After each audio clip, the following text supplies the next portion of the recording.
Hello dear students, BA second year paper second प्रतिनिधि राजनीतिक विचारक का हम अध्ययन कर रहे हैं और आज हम इसमें सेकंड यूनिट को शुरू करने जा रहे हैं जिसमें कुछ मध्ययुगीन विचारकों का अध्ययन हमें करना है। इसमें पहले विचारक हैं सेंट थॉमस एक्विनास। एक्विनास का जन्म इटली के नेपल्स राज्य में हुआ था। 1225 में एक्विनास का जन्म हुआ और इनके पिता इटली में काउंट थे, यानी वहाँ के राजा के दरबार में वो काम करते थे। और एक्विनास बचपन से ही, बाल्यावस्था से ही काफ़ी कुशाग्र बुद्धि वाले बालक थे, लेकिन इनके पिता चाहते थे कि ये बड़े होकर राज्य में ही अधिकारी बने, लेकिन एक्विनास में वैराग्य प्रवृत्ति, धार्मिक प्रवृत्ति है वो प्रबल थी। तो उन्होंने पिता की जो राह थी उसको छोड़कर एक समाज सेवी वर्ग डोमिनिकल संप्रदाय की सदस्यता है वो ग्रहण कर ली। परिवार और समाज ने काफ़ी प्रयास किए कि एक्विनास इस वैराग्यी जीवन को छोड़कर फिर से राज्य में लौट आएं, लेकिन एक्विनास की हठधर्मिता को देखकर उन्होंने ये प्रयास जल्द ही त्याग दिए और एक्विनास कुछ समय के पश्चात पेरिस चले गए और पेरिस यूनिवर्सिटी में उन्होंने दाखिला लिया और बोलसारा के अल्बर्ट के वो शिष्य बन गए। पेरिस विश्वविद्यालय में उन्होंने अरस्तु के तर्कशास्त्र और राजनीति संबंधी ग्रंथों का अध्ययन किया और अपनी आध्यात्मिक श्रेष्ठता और सत्यनिष्ठा के कारण वो जल्द ही बहुत प्रसिद्ध हुए और 1256 में पेरिस विश्वविद्यालय ने ही उन्हें धर्म के आचार्य, मास्टर ऑफ थियोलॉजी की उपाधि है वो प्रदान की। इसके पश्चात उन्होंने 12 वर्षों तक अपनी पूरी शक्ति से, पूरी शिद्दत से ईसाई धर्म के प्रचार प्रसार का कार्य किया।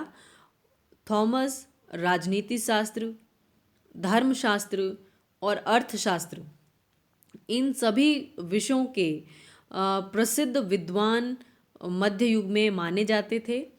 उनकी राजनीतिक बुद्धि और योग्यता इतनी ख्यातनाम थी कि बड़े बड़े शासक उन्हें परामर्श लेने के लिए बुलाया करते थे।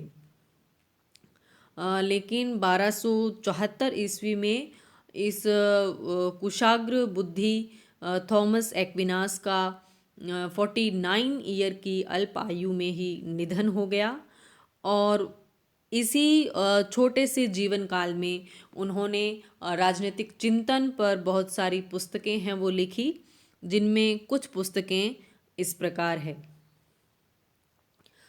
सबसे फेमस बुक जो एक्विनास की है वो है सुम्मा थियोलॉजिका, यानी धर्म शास्त्र का संक्षेप, द रूल ऑफ प्रिंसेस, अरस्तु की राजनीति पर टीका, यानी commentaries on the politics of Aristotle. जैसा आप जानते हैं कि अरस्तु की प्रसिद्ध पुस्तक है पॉलिटिक्स या राजनीति, तो उस पर भी एक्विनास ने टीका लिखी है जिसे commentaries on the politics of Aristotle नाम दिया। इसके अलावा ऑन किंगशिप और सुम्मा कंट्रा जेंटाइल्स, ये सब इनकी महत्वपूर्ण पुस्तकें हैं। इन पुस्तकों में से कुछ पुस्तकें उनके जीवन काल में पूरी नहीं हो पाई और इन अधूरे कार्यों को उनके शिष्य लक्का टॉलेमी ने पूरा किया। एक्विनास के अध्ययन की पद्धति है वो स्कॉलिस्टिक पद्धति थी। स्कॉलिस्टिक पद्धति ईसाई धर्म दर्शन, जिसमें आस्था, विश्वास, श्रद्धा को प्रधानता दी जाती है, तथा अरस्तु का चिंतन, जिसमें विवेक अथवा बुद्धि को प्रधानता दी जाती है, इन दोनों का एक तरह से सम्मिलित रूप जो था उसे ही स्कॉलस्टिक मेथड है ये कहा गया।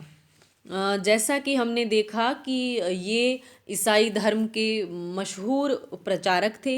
ईसाई चर्च की जो शिक्षाएं हैं उनसे बहुत प्रभावित थे, लेकिन साथ ही साथ एक्विनास ने अरस्तू का भी बहुत सूक्ष्म अध्ययन है वो पेरिस विश्वविद्यालय में किया, और वो अरस्तू के चिंतन से, उनके राजनीतिक दर्शन से भी खासे प्रभावित थे। तो उन्होंने धर्म और अरस्तू का चिंतन, ईसाई धर्म का दर्शन और अरस्तू का राजनीतिक चिंतन, इन दोनों में समन्वय स्थापित करने का प्रयास किया। एक्विनास अरस्तू की विचारधारा से प्रभावित थे। अरस्तू की बातों को सही मानते हुए उन्हें पूर्ण और अंतिम सत्य नहीं मानते थे। वो कहते थे कि ईसाई धर्म के द्वारा प्रतिपादित ज्ञान है वो सत्य को पूर्णता प्रदान करता है, यानी जो कुछ बुद्धि या विवेक के द्वारा नहीं जाना जा सकता, आस्था या विश्वास है, वो उसको जानने का माध्यम, उन बातों को, उन रहस्यों का जानने का माध्यम आस्था अथवा विश्वास है वो हो सकता है। तो इस मेथड को स्कॉलिस्टिक मेथड कहा गया जो एक्विनास ने इस्तेमाल किया है। यानी उन्होंने अपनी विचारधारा से एक ऐसे भवन का निर्माण किया जिसकी दीवारें अरस्तू की विचारधारा की थी, लेकिन शिखर पर उन्होंने ईसाई धर्म है उसको स्थापित किया है। अरस्तू की राजनीति, अरस्तू की पॉलिटिक्स और 5वीं शताब्दी के मशहूर ईसाई विचारक सेंट ऑगस्टाइन, उनका जो ईसाई धर्म दर्शन पर उनके जो विचार थे, इन दोनों को मिलाकर इन्होंने एक बिल्कुल नए प्रकार के समन्वयवादी राजनीतिक दर्शन जो है उसको जन्म दिया। तो एक्विनास को कई बार समन्वयवादी विचारक भी कहा जाता है, जिन्होंने धर्म दर्शन और राजनीतिक चिंतन इन दोनों में समन्वय करने का प्रयास किया है। तो अरस्तू से इतने प्रभावित होने के कारण मैक्सी ने इन्हें मध्य युग का अरस्तू भी कहा है, और सेबाइन ने इनके चिंतन को ईसाई अरस्तुवाद कहकर संबोधित किया है।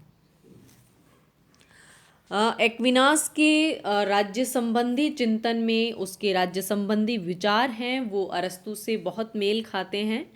इन्होंने भी अरस्तू की भांति राज्य को एक प्राकृतिक और स्वाभाविक संस्था माना है, मनुष्य को एक सामाजिक और राजनीतिक प्राणी माना है जो राज्य के बिना अपने व्यक्तित्व का विकास नहीं कर सकता। एक्विनास की ये विचारधारा मध्य युग की विचारधारा से बिल्कुल अलग थी। मध्य युग में जो मत प्रचलित था उसके अनुसार राज्य की उत्पत्ति मनुष्य के पतन अथवा उसके पाप के कारण हुई है, लेकिन एक्विनास ने इस बात को नकार दिया कि राज्य है वो पाप का प्रतिफल नहीं है। राज्य है ये बिल्कुल स्वाभाविक और एक प्राकृतिक संस्था है। यदि मनुष्य ने पाप ना भी किए होते तो भी राज्य का अस्तित्व वह वो होता, राज्य का जन्म है वो होता ही होता। उन्होंने कहा कि राज्य का कार्य केवल ये नहीं है कि वो बुराइयों पर रोक लगाए, क्योंकि वो पाप का परिणाम है और आगे होने वाले पाप को वो रोकें। राज्य का काम सिर्फ ये नहीं है, राज्य का कार्य है व्यक्ति के व्यक्तित्व को विकसित करे, उसको पूर्ण आत्म साक्षात्कार करवाए, वो अपने आप को जान सके, अपनी क्षमताएं जो है मानसिक, शारीरिक, बौद्धिक जो भी क्षमताएं मनुष्य में है उन सभी को वो विकसित कर सके। ऐसा क्षमता उसमें पैदा करना ये ही राज्य का कार्य है। यदि पाप नहीं भी किए जाते तो भी राज्य है वो होता ही होता। इसके अलावा ये राज्य की पूर्ण सत्ता का समर्थन नहीं करते हैं, यानी अगर राज्य अत्याचारी हो तो जनता को उसका विरोध करने का अधिकार है। इसके अलावा एक्विनास चाहते हैं, इससे जस्ट जो हम पिछले वीडियोस थे वो अरस्तू के ऊपर थे, अरस्तू के राजनीतिक चिंतन से संबंधित थे, तो बार बार यहाँ मेरी थोड़ी टंग स्लिप हो रही है कि मैं एक्विनास की जगह अरस्तु प्रोनाउंस कर रही हूँ।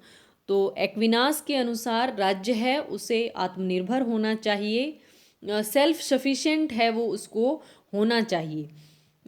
कई नगर राज्यों से बने हुए प्रांत हैं वो ज़्यादा आत्मनिर्भर होते हैं, जिन्हें एक्विनास ने रेगनम कहा है। एक्विनास मध्य युग में राष्ट्रीय राज्य की जो संकल्पना है वो देने वाले प्रारंभिक विचारकों में से है।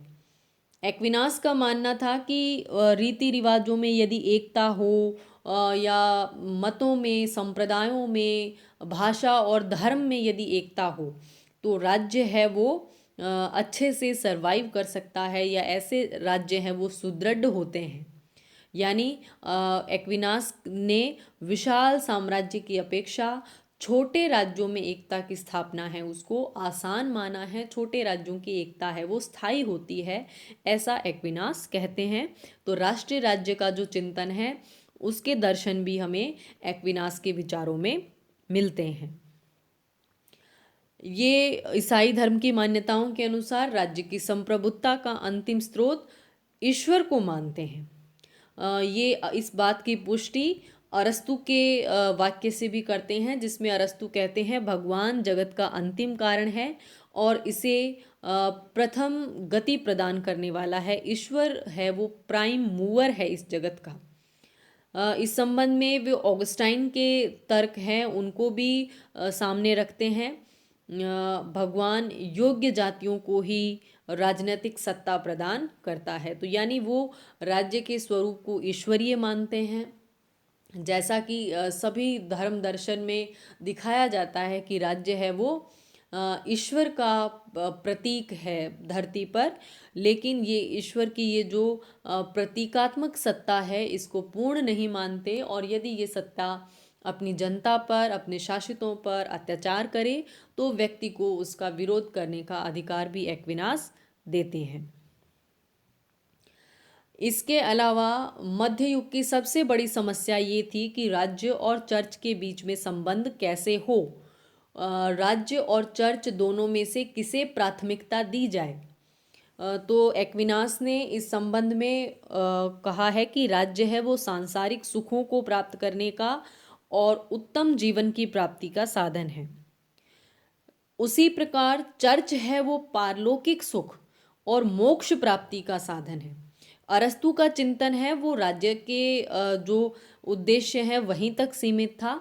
अरस्तु ने चर्च के साथ या फिर धर्म के साथ राजनीति का कैसा संबंध होना चाहिए उस पर विचार प्रकट नहीं किए। उनका कहना था राज्य है वो जीवन के लिए अस्तित्व में आया है और अच्छे जीवन के लिए बना रहता है, यानी मनुष्य को भौतिक और सांसारिक सुख मिलते रहें इसके लिए राज्य आवश्यक है। लेकिन अरस्तु की इस चिंतन में, अरस्तु के इन विचारों में एक्विनास ने अपना एक पक्ष है वो जोड़ा है कि राज्य का सुख महत्वपूर्ण है, लेकिन उससे भी बड़ा एक सुख होता है, वो है आध्यात्मिक सुख, पारलौकिक सुख, मोक्ष की प्राप्ति का जो साधन है वो है चर्च या ईसाई धर्म दर्शन का जो पालन करेंगे उससे प्राप्त होने वाला सुख है वो चरम सुख है, या वो शीर्षतम माना जा सकने वाला सुख है। और इसी विचार के आधार पर एक्विनास ने राज्य पर चर्च को प्राथमिकता दी है कि परम सुख है वो मोक्ष में है या फिर वो मुक्ति में है। तो वो मुक्ति कैसे प्राप्त होगी, इस राज्य में रहते हुए, इहलोक में रहते हुए उस मुक्ति को, उस परम सुख को कैसे प्राप्त किया जाए, इसके बारे में राजा को, उसके शासितों को चर्च से निर्देश लेते रहना चाहिए। यानी राजा है वो चर्च के अधीन रहते हुए, उसके कमांडमेंट्स जो हैं, उसके निर्देश जो हैं, उनके अधीन रहते हुए अपने शासन का संचालन करेगा। तो इस तरह उसने इन संबंधों में भी अरस्तु और ईसाई धर्म दर्शन है उसमें समन्वय बिठाने का प्रयास किया है। दासता संबंधी प्रश्न पर भी एक्विनास ने विचार किया है। इसने अरस्तू की तरह दास्ता को उचित माना है, लेकिन अरस्तू जहाँ मानते हैं कि बौद्धिक क्षमता से हीन लोग दास बनाए जाने योग्य हैं, वहीं एक्विनास का कहना है कि दास्ता है ये पाप का ईश्वरीय प्रतिफल है। यदि मनुष्य पाप कर्म करता है तो वह दास्ता को भोगता है। इसके अलावा एक्विनास दास्ता को लाभदायक बताते हैं कि दास्ता है ये सैनिकों में वीरता पैदा करती है। सैनिकों को युद्ध में हार जाने पर दास बनाए जाने का भय रहता है, इसलिए वो अधिकतम संभव साहस और शौर्य का प्रदर्शन वहाँ पर करते हैं। सबसे महत्वपूर्ण विचार जो एक्विनास ने दिए हैं वो उनके कानूनों के वर्गीकरण से संबंधित है। अपनी पुस्तक सुम्मा थियोलॉजिका में उन्होंने कानून के 4 प्रकार बताए हैं। पहला है इटर्नल लॉज या शाश्वत कानून। शाश्वत कानून ईश्वर के द्वारा निर्मित होते हैं। ये सृष्टि का या जगत का आधार होते हैं और समस्त विश्व का संचालन है वो इन्हीं नियमों के आधार पर होता है। संपूर्ण सृष्टि, मानव समाज, पशु, वनस्पति, चर अचर इसके अधीन है। लेकिन मनुष्य की बुद्धि, उसका विवेक सीमित है, इसके कारण वो इन कानूनों को खोज नहीं सकता। ये शाश्वत कानून है, ये सर्वोच्च विवेक के प्रतीक होते हैं, लेकिन मनुष्य की बुद्धि क्षमता सीमित है, इसलिए वो इनका पता नहीं लगा सकता। दूसरे प्रकार के कानून हैं नेचुरल लॉज या प्राकृतिक कानून। प्राकृतिक कानूनों की सहायता से मनुष्य भले बुरे का पता लगाता है। इनकी उत्पत्ति है वो शाश्वत कानून से हुई है, इटर्नल लॉज से ही ये बनते हैं। लेकिन ये सांसारिक जीवन में मनुष्य है वो अपनी तर्क बुद्धि से इन कानूनों का पता लगा सकता है, और बल्कि पौधे और पशु भी इन कानूनों का अपने विवेक के अनुसार पालन करते हैं। जैसे मानव जीना चाहता है और जीने के लिए जीवन की सुरक्षा, उसकी सिक्योरिटी आवश्यक है।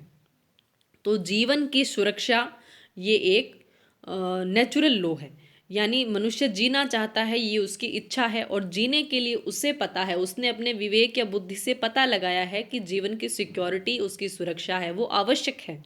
तो आत्मरक्षा क्या हो गया है, एक तरह का प्राकृतिक अधिकार हो गया है।